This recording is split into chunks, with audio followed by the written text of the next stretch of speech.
आप देख रहे हैं जोहार झारखंड। रांची की ईडी कोर्ट में पेशी के बाद आईएएस छवि रंजन को बिरसा मुंडा सेंट्रल जेल भेज दिया गया। ईडी की ओर से आईएएस छवि रंजन की रिमांड की अपील कल अदालत से की जाएगी।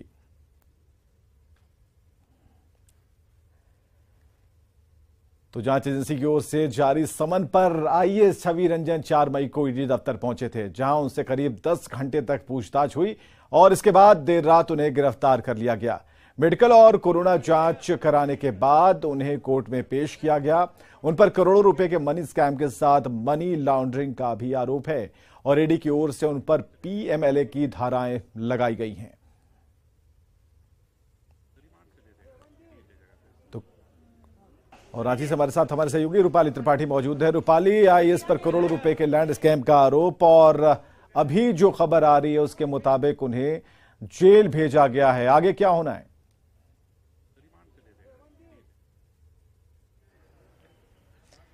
फिलहाल कल पूछताछ हुई। पूछताछ के बाद उनकी गिरफ्तारी कर ली गई है। छवि रंजन को सीधा कोर्ट में आज प्रोड्यूस किया गया है। प्रोडक्शन के बाद उन्हें अभी फिलहाल होटवार जेल भेज दिया गया है। वहीं जो इनके रिमांड अवधि की पिटीशन है वो कल कोर्ट में दायर की जाएगी, जिसके बाद कितने समय तक जो कोर्ट में है, ईडी जो है वो कोर्ट से रिमांड मांगती है, वो कल तय होगा और उसके बाद कोर्ट जो ईडी है उसको पता चलेगा कि कितने समय तक उन्हें रिमांड पर दिया जाएगा, ताकि वो पूछताछ जो है वो आगे जारी रख सके। कल जब उनके वकील आए थे, उनकी पत्नी आई थी, दोनों मिलने के लिए, और इससे पहले जो डॉक्टरों की टीम जब आई तो ये पता चल गया कि इसके आगे जेल जाने की कार्रवाई होगी और ये की जाएगी, लेकिन उनके वकील ने कल कुछ भी नहीं कहा। आज क्या वो बताने की स्थिति में है? उन्होंने कुछ बताया है छवि रंजन के वकील ने?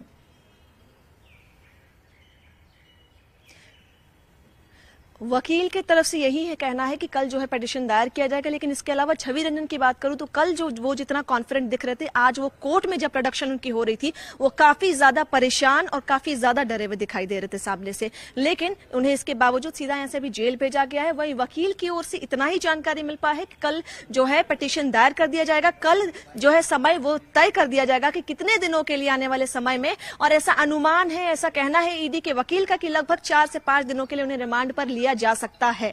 ईडी के आरोप क्या क्या हैं, क्या क्या आरोप लगाए गए हैं, उसकी लिस्ट, आरोपों की लिस्ट क्या कहती है?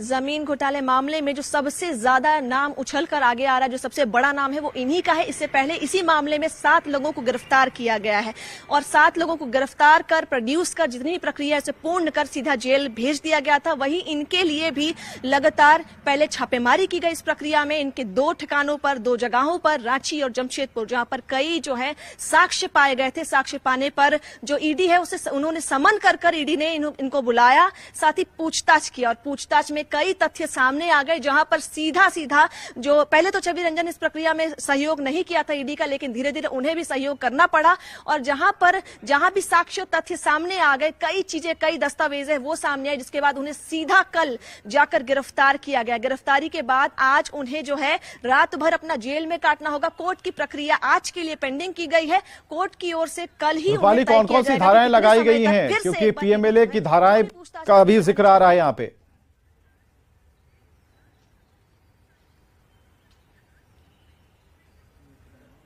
जी, अभी हमें कोर्ट की ओर से जानकारी नहीं मिल पाई है। अभी इतना ही जानकारी हमें है कि जो पिटीशन है वो कल दायर किया जाएगा, जहां पर उन्हें रिमांड पर लिया जाएगा। धारा के बारे में अभी कोर्ट की ओर से जानकारी नहीं मिल पाई है। बहुत बहुत शुक्रिया रूपाली तमाम जानकारियों के लिए। तो 7 आरोपी पहले ही गिरफ्तार हो चुके हैं और ये तस्वीरें आपको हम दिखा रहे हैं, जिसमें रूपाली ने बताया कि एक डर का भाव जो है उनके चेहरे पर साफ तौर पर दिख रहा था। तो ईडी की ओर से आईएएस छवि रंजन की गिरफ्तारी के बाद अब झारखंड की जो राजनीतिक हवा है वो गर्म हो चली है, जहां सत्ता पक्ष के विधायक का कहना है कि ऐसी कार्रवाई ईडी को गुजरात और मध्य प्रदेश में भी करनी चाहिए।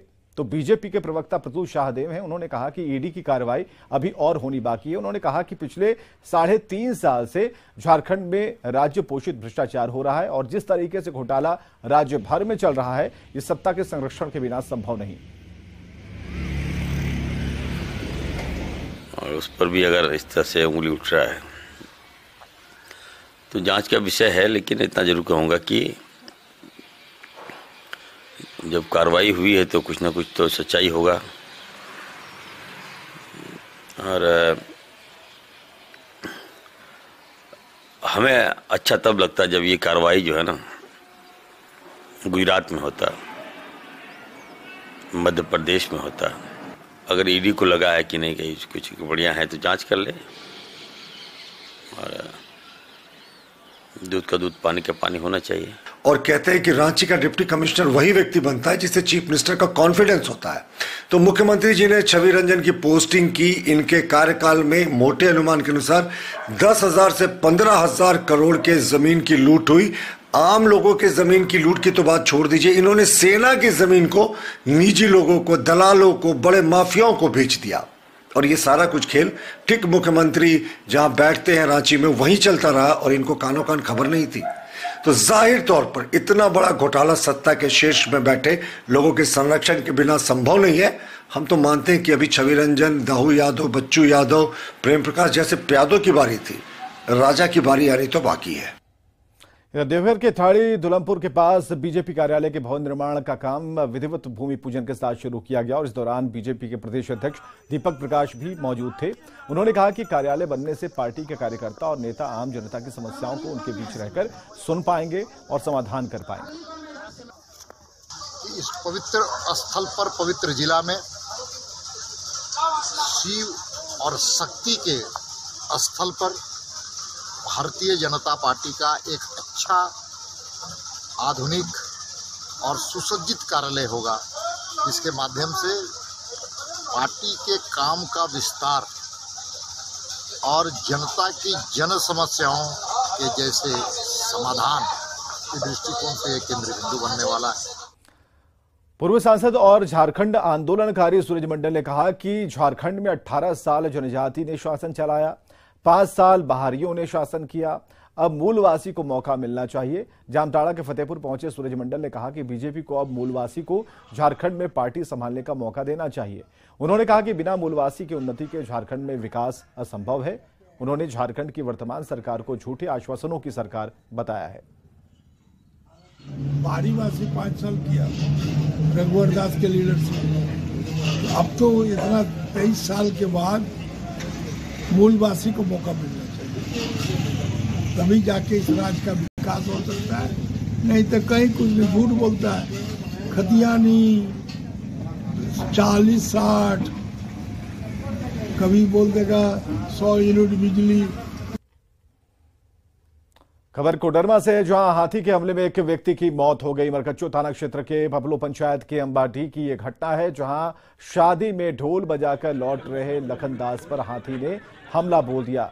सिर कुचलने से मौके पर ही उसकी मौत हो गई। और आपको बताएं कि मरकच्चो प्रखंड से सटे गिरिडीह और हजारीबाग के इलाके में जंगली हाथी इससे पहले भी देखे गए हैं और वे घनी आबादी वाले इलाकों में भी कभी कभी आ जाते हैं।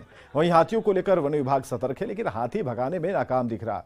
हाथी के हमले के बाद लोगों ने प्रशासन और वन विभाग से जान माल की रक्षा की गुहार लगाई। खबर लातेहार से, जहां चंदवा से जंगल के सटे इलाकों में जंगली हाथियों का उत्पात बढ़ता जा रहा है। 12 की संख्या में आए हाथियों ने मालान पंचायत के एक ईंट भट्टे में एक ही परिवार के 3 लोगों को पटक कर मार डाला। मृतकों में पति पत्नी और उनकी बेटी शामिल है। मौके पर मौजूद मजदूरों के मुताबिक 12 हाथियों का झुंड जंगल से अचानक आ धमका। इसके बाद मौके पर भगदड़ मच गई। इसी दौरान वहां से बच्ची को गोद में लेकर भाग रही बबीता को हाथी ने सूंड में उठाकर पटक दिया। वहीं उसके पति को भी कुचल दिया, जिससे उसकी मौत हो गई। सभी मृतक गढ़वा के भंडरिया, महागामा, सरायडीह के रहने वाले थे और चंदवा स्थित ईंट भट्टे पर मजदूरी करने आए थे। घटना के बाद पहुंची वन विभाग की टीम ने मृतक के परिजन को 60,000 रुपए तत्काल मुआवजा दिया।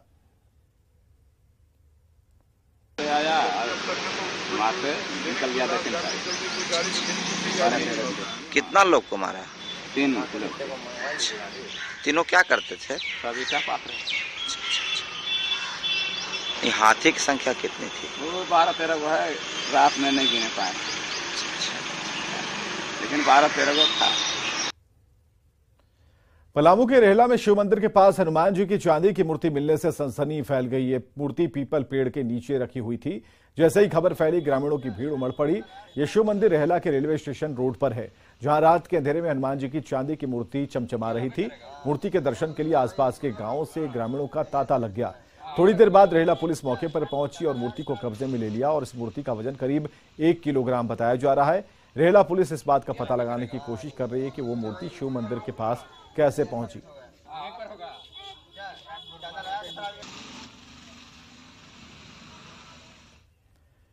धनबाद के देवघरा गांव में लोग पानी की समस्या से परेशान हैं। लोग मिट्टी खोदकर कुआं से पीने का पानी और उसकी व्यवस्था कर रहे हैं। गांव में कई चापाकल हैं जिसमें ज्यादातर खराब हैं। जो ठीक ठाक है उनमें जलस्तर नीचे होने के कारण पानी नहीं आ रहा। पानी लेने के लिए लोगों की लंबी लाइन है। ग्रामीण पानी की समस्या को दूर करने के लिए कई बार फरियाद लगा चुके हैं, लेकिन समाधान नहीं निकला। वहीं क्षेत्र के मुखिया प्रतिनिधि का कहना है कि समस्या के समाधान के लिए मेघा जलापूर्ति योजना पर काम चल रहा है। गाँव का देखिए सबसे बड़ी समस्या है पानी का। अच्छा, पानी के लिए हम लोग मैंने तिल मैंने तड़पते हैं। यहाँ मैंने काफी संख्या तक मैंने यहाँ 10-11 बजे 12 बजे तक मिल रहा था पानी। भीड़ यहाँ डेली का 150-200 आदमी भीड़ रहते हैं। अच्छा, 18 मीटर हाइट का एक जो है सो फिर से एक जल मीनार लग रहा है और मेगा जलापूर्ति योजना का पाइप जो है सर जो फाटक है वहाँ तक बीत चुका है। मतलब यहाँ पे इस गाँव में और मेरा पूरा पंचायत में 2 आधार से पानी मिलेगा। एक धर्मावंत ग्रामीण जलापूर्ति योजना का जो पानी है वो कंटिन्यू रहेगा और एक मेगा जलापूर्ति योजना जिसका पहाड़ी में टंकी बन रहा है उससे भी जो है सो पाइपलाइन का पाइप बीच गया है, फाटक तक बीच गया है। साहिबगंज में बुद्ध पूर्णिमा को लेकर आज मुक्तेश्वर गंगा घाट पर गंगा स्नान के लिए श्रद्धालुओं की भीड़ उमड़ पड़ी। श्रद्धालुओं ने आस्था की डुबकी लगाई और विधिवत पूजा पाठ कर दान पुण्य किया। पूर्णिमा तिथि गंगा स्नान और दान के लिए विशेष मानी जाती है और इसमें बुद्ध पूर्णिमा का अपना महत्व है। धार्मिक मान्यताओं के मुताबिक इस दिन गंगा स्नान से सभी तरह के पापों से मुक्ति मिल जाती है और इसके अलावा पितृदोष भी दूर होते हैं। जायजा लिया पवन राय ने। आज जो है बुद्ध पूर्णिमा है और आज का दिन जो है गंगा स्नान का खास महत्व है। और आपको बता दें कि मुक्तेश्वर गंगा घाट पर जो है आज गंगा स्नान के लिए श्रद्धालुओं की भीड़ उमड़ पड़ी है। आप देख सकते हैं कि मेरे पीछे जो है श्रद्धालु जो है गंगा स्नान करने के लिए आए हैं और आज बताया जाता है कि आज का दिन जो है काफ़ी खासा महत्व है और आज के दिन गंगा स्नान करने से जो है सभी पाप जो है वो धुल जाते हैं। मान्यता है कि आज के दिन गंगा स्नान करने से पितृदोष भी है वो भी खत्म हो जाता है और भगवान विष्णु की जो है असीम कृपा जो है श्रद्धालुओं पर बनी हुई रहती है। पवन राय, न्यूज़ 18 साहिबगंज। रांची से गो फर्स्ट फ्लाइट रद्द होने के बाद जामताड़ा विधायक इरफान अंसारी ने केंद्र सरकार पर निशाना साधा। उन्होंने पूछा कि फ्लाइट कैंसिल होने के बाद ऊहापोह की स्थिति बनी हुई है कि हज यात्री यात्रा कैसे करेंगे। उन्होंने कहा कि अब तक शेड्यूल जारी नहीं किया गया। उन्होंने कहा कि झारखंड से 2800 लोगों का टिकट था जो 21 मई को हज यात्रा पर जाने वाले थे। तैयारी में थे तो मीडिया वगैरह में आ रहा है कि गो फर्स्ट जो है उसका दिवालापन निकल चुका है, ये कंपनी लगभग बंद होने के कगार पर आ गई है।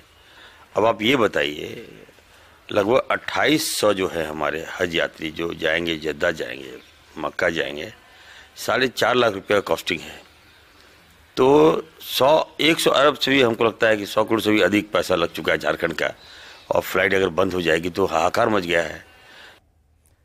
रामगढ़ के सुदूरवर्ती कुंदरू कला गांव के किसान रंजीत महतो अपनी बंजर जमीन पर आम की बागवानी कर स्वरोजगार कर रहे हैं। राष्ट्रीय बागवानी मिशन के तहत किसान रंजीत ने अपने 2.5 एकड़ बंजर भूमि पर करीब 400 से अधिक आम के पौधे लगाए हैं, जिसमें आम्रपाली और मल्लिका नस्ल के आम शामिल हैं और अब 3 साल में तैयार हो चुके पेड़ पर बंपर आम के फल लदे हैं। रंजीत को इस बार आम से अच्छी आमदनी की उम्मीद है। रंजीत इसके जरिए खुद के अलावा दूसरों को भी रोजगार दे रहे हैं। ज्यादा जानकारी दे रहे हैं जावेद खान। इस वक्त मैं मौजूद हूं रामगढ़ प्रखंड के कुंदरू कला में। आप हमारे पीछे देख सकते हैं यहाँ पर 2.5 एकड़ बंजर भूमि पर किसान ने राष्ट्रीय बागवानी मिशन के तहत आम का फसल लगाया था, जिसमें अब फल आने शुरू हो गए हैं।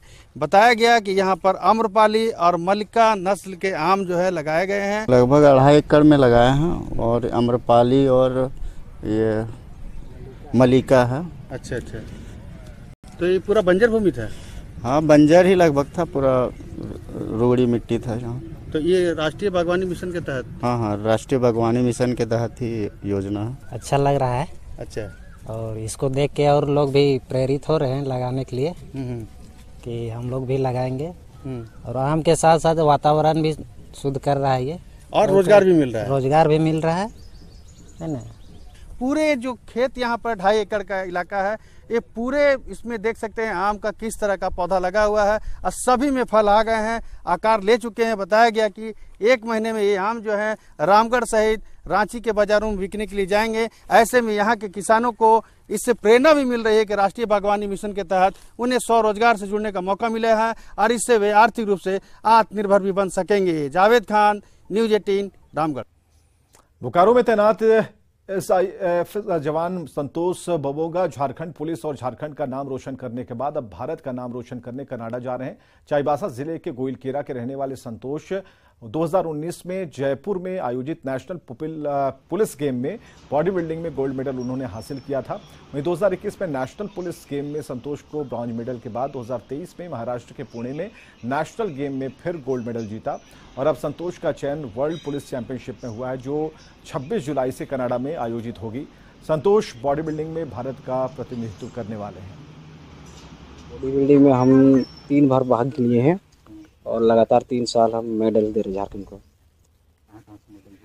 2019 में पहला मेडल गोल्ड दिए थे जयपुर राजस्थान में।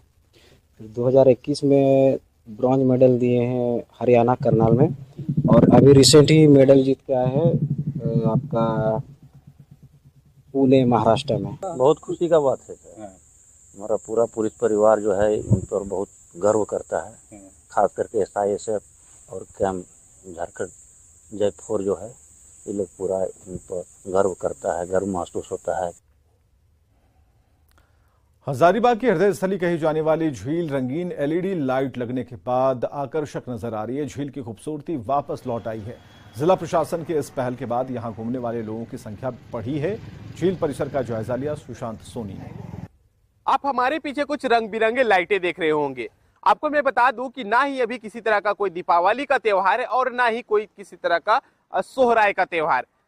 यह देख रहे हैं हजारीबाग झील का नजारा, जहां पर स्थानीय लोग सुबह शाम घूमने के मकसद से पहुंचते हैं। आपको मैं यह भी बता दूं कि शाम होते ही यह क्षेत्र अंधेरा में फैल जाता था, काफी अंधकार हो जाता था। लोगों में कहीं ना कहीं डर भी बनी रहती थी। लेकिन जिला प्रशासन की यह जो एक बेहतर पहल है, इसके तहत यहाँ पे जो है तमाम तरह के रंग बिरंगे लाइटें लगाई गई हैं, जिससे अब हजारीबाग झील परिसर का जो नजारा है वो काफी मनोरम हो गया। पहले ऐसा लाइट सुविधा नहीं था, यहाँ था लेकिन कम था। अभी तो बहुत दिवाली की तरह नजर आ रहा है, बहुत सुंदर। कितने कहाँ से आते जाते रहे। जो जिला प्रशासन के द्वारा मुहिम जो किया गया और यहाँ पे रंग बिरंगी लाइटें लगाई गई है, यह कहीं ना कहीं अपने आप में अनोखा माना जा रहा है। लोग देखने के लिए दूर दूर से भी अब पहुंच रहे हैं। सुशांत सोनी, न्यूज़ 18 हजारीबाग। खबर है गढ़वा से, जहां मिस्कार मोहल्ले के 50 घर से 2 ठग ने करीब 1 करोड़ रुपए की ठगी कर ली। पीड़ितों को जब ठगे जाने का एहसास हुआ तो उनके पैरों तले जमीन खिसक गई। लोगों ने इसकी जानकारी सदर थाने को दी और साथ ही इंसाफ की गुहार लगाई है। लोगों के मुताबिक पड़ोस के ही 2 आरोपी मोहल्ले से करीब 1 करोड़ रुपए ठगी कर चलते बने, वहीं जाते जाते घर भी बेचकर चले गए। आरोपियों ने लोगों से कैश में रुपए लिए और चेक देकर चला गया। वहीं करीब 24 महिलाओं से समूह का पैसा निकलवाकर भी ठग भाग निकला, जिसके बाद अब इन महिलाओं पर भी दबाव बढ़ रहा है। जैसे कि पंडित जी हमसे समूह का पैसा निकलवा के ले लिए कि हमारा पापा का तबीयत खराब है और रोजी रोजगार में लगाना है। आप दे दो चाची, एगो 40 एगो 75,000 दिए हैं। और पंडित जी भाग गए और सब पूरा महिला के लिए हैं पैसा, 50-60 गो के लिए हैं। आधा करवाए हैं, आधा नहीं करवाए हैं और भाग गए। हम लोग को एगो कीड़ी नहीं भर रहे हैं। हम लोग को रोज तबाही मचा रहा है आके समूह वाला। जीत पाठक और दिलीप पाठक हमसे बोले कि 1 माह के लिए पैसा हमको दीजिए, हमारे पिताजी का तबीयत खराब है और 1 माह के अंदर अंदर हम दे देंगे। और बीमारी में उनके पिताजी वहाँ एडमिट भी थे। बहुत दौड़ धूप की। हम बोले कि मेरे पास पैसा नहीं, लेकिन कर दीजिए मदद, कर दीजिए मदद। 1,55,000 हमसे वो लिए 2 बार करके। उसमें वो पंडित जी पाठक जी थे, वो हम लोग से पैसा लेके और यहाँ से भाग गए हैं। घर मकानी भी सुन रहे बिता गया है। हमसे भी पैसा लिए और बहुत लोग तो सुन रहे कि पैसा लेके 50-60 महिला से भी लेकर निकल गए हैं। वो तो आपसे कितना लिए? हमसे 1,90 लिए है,